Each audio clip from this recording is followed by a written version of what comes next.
안녕하세요. 백사호 목사입니다. 오늘은 6월 13일 목요일 아침입니다.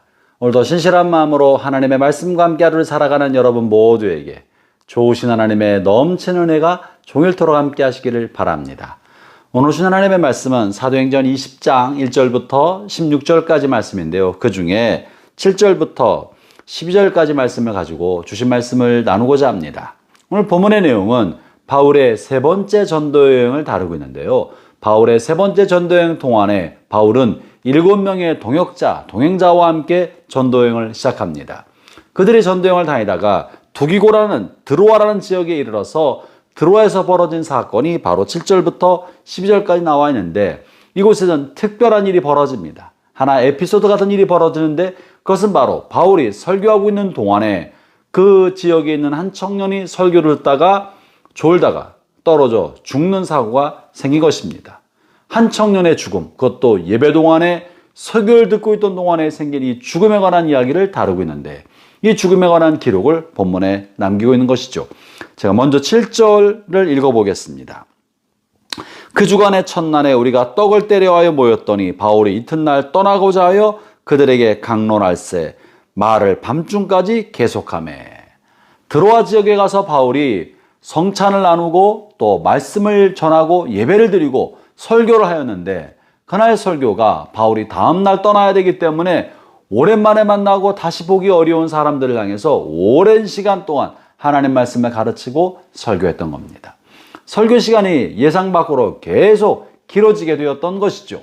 그러다가 한 청년의 죽음이 생긴 것입니다. 이제 8절을 읽어보겠습니다. 8절과 9절입니다. 우리가 모인 윗다락에 등불을 많이 켰는데 유도고라는 청년이 창에 걸터 앉아 있다가 깊이 졸더니 바울이 강론하기를 더 오래하며 졸음을 이기지 못하여 3층에서 떨어지거늘 일으켜보니 죽었는지라. 여러분, 예배드리다가 한 청년이 죽은 것입니다. 설교 말씀을 듣다가 한 청년이 죽은 것입니다. 이것은 얼마나 큰 사건이며 충격적 사건입니까?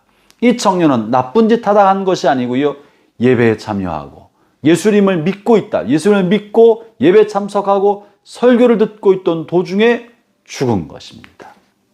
우리는 흔히 이 사건을 그저 쉽게 다루거나 혹은 기록하지 않고 지날 수도 있었을 텐데, 이 성령님께서는 누가를 통하여 이 사건을 기록하게 하셨습니다.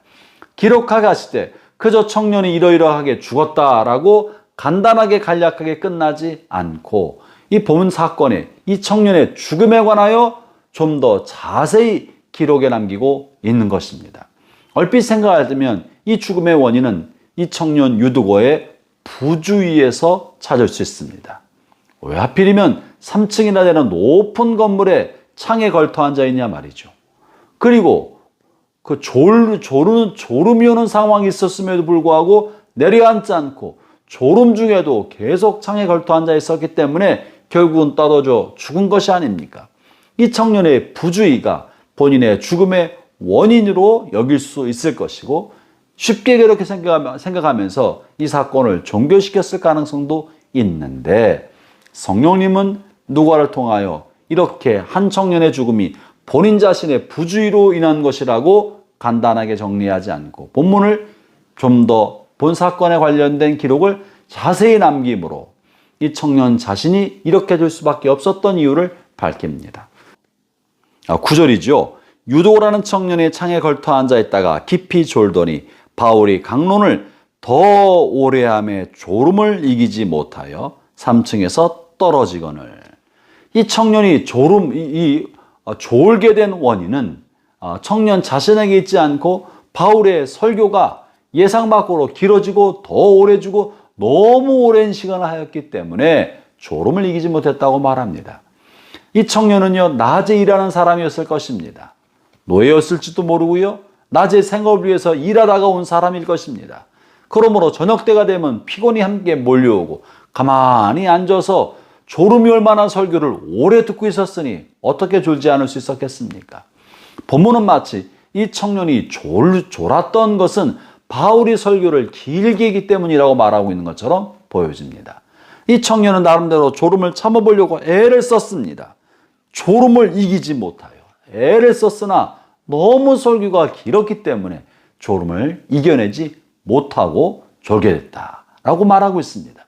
이 졸음의 원인을 이 청년의 부주의와 나태와 게으름, 설교에 집중하지 않았기 때문이라고 두지 않고 설교자의 설교가 지나치게 2시간, 3시간, 4시간 지나치게 길어서 그 졸음을 이길 수 없을 만한 환경이 되었다고 말하고 있는 것입니다. 또한 아울러 본문 8절을 주의 깊게 볼 만한 건데요. 우리가 모인 윗다락방에 등불을 많이 켰는데 라고 말합니다. 이 청년은 왜 다락방 안에 있는 다시 말하면 3층에 창에 걸터 앉았을까요? 본문은 이유를 설명하고 있습니다. 그 방에 등불을 많이 켰다. 다락방에 사람들도 많이 모여 있을 텐데 그곳에 등불을 많이 킨 것입니다. 당시 좋지 않은 기름을 사용하여 등불을 켰을 때 끄름도 많이 발생하고 사람들이 내뿜는 이산화탄소와 많은 등불들이 발생하고 있는 이산화탄소로 그 다락방은 탁한 공기가 가득했을 것입니다. 본문에 등불을 많이 켜뒀던 말은 굳이 쓰지 않아도 될 말이지만 이 등불을 많이 켰다고 언급하므로 이곳에 공기가 매우 탁했다는 것을 표현하고 있는 것이죠. 유두고가 왜 창에 걸터 앉았습니까? 공기가 너무 탁했기 때문에. 공기가 너무 탁해서 맑은 공기를 마시면서 설교를 듣기 위하여 창에 걸터 앉은 것입니다. 유두고가 왜 졸았습니까? 이산화탄소가 가득한 곳에 있었기 때문에 졸음이 쉽게 왔던 것입니다. 본문 전체적으로 보았을 때 유두고의 죽음에 관해서 유두고 자신의 부주의 때문이라고 하고 있지 않고 그 유두고가 졸 수밖에 없었던 그리고 3층 창에 걸터 앉을 수밖에 없었던 환경이었다는 것을 묘사해주고 있는 것입니다. 여러분 이것이 왜 중요합니까? 우리가 어떤 어려운 사건이 벌어질 때 곤란한 일이 벌어질 때 무언가 예기치 않았던 사건이 생겨서 당황스럽게 됐을 때 우리는 쉽게 흔히 무엇인가를 원인으로 잡고 누군가를 희생양으로 잡아서 너무나 단순하고 손쉽게 정리해버리고 말 때가 얼마나 많은지 모릅니다. 유두고 청년의 부모 같은 경우는 네가 왜 하필 거기 앉아서 창턱에 걸터 앉아서 부주의하게 그렇기 때문에 이런 일이 벌어지지 않았냐고 청년 자신의 책임으로 돌렸을 가능성이 왜 없었겠습니까? 주변의 사람들도 너 때문에 그랬다라고 말하지 않았겠습니까? 그러나 성경은 유두고에게 책임을 두고 있지 않다는 것입니다. 정황 전체를 살펴보면서 그러할 수밖에 없었다는 것을 기록에 남기는 것이죠. 형제자매 여러분, 이것이 하나님의 마음이고 성령님의 마음입니다. 어려운 일이 벌어질 때, 뜻밖의 사건이 생길 때, 곤란한 일이 벌어졌을 때 그것을 단순하게 누군가의 책임이나 어떤 한 가지 요인으로 돌리지 않고 자세히 살펴보면 그런 일이 벌어질 수밖에 없었던 여건과 환경이었다는 사실을 발견하게 되는 것이죠. 이것은 결국은 공동체가 함께 책임을 지자는 것을 말하는 것입니다. 형제자매 여러분, 여러분 주변에 무언가 벌어질 때 주변 여건이 그럴 수밖에 없었다는 것을 볼 수 있는 안목을 갖게 되기를 바랍니다. 그러면 누군가 한 사람을 희생양으로 여기지 않고 공동체 전체가 이럴 수밖에 없었구나 여기면서 함께 품고 함께 해결하려고 하게 될 것입니다. 형제자매 여러분, 심지어 설교자이고 위대한 사도인 사도 바울의 긴 설교마저도 이 청년의 죽음의 원인이 있는 것처럼 성경은 기록하고 있지 않습니까? 여러분이 우리가 사회를 보는 또 사건을 보는 눈을 더 넓게 가져서 우리가 공동체에 벌어진 일들을 잘 수습하고 돌볼 수 있는 안목을 갖게 되기를 바랍니다. 오늘도 하나님의 은혜가 여러분과 함께 하시기를 축원합니다. 기도하겠습니다.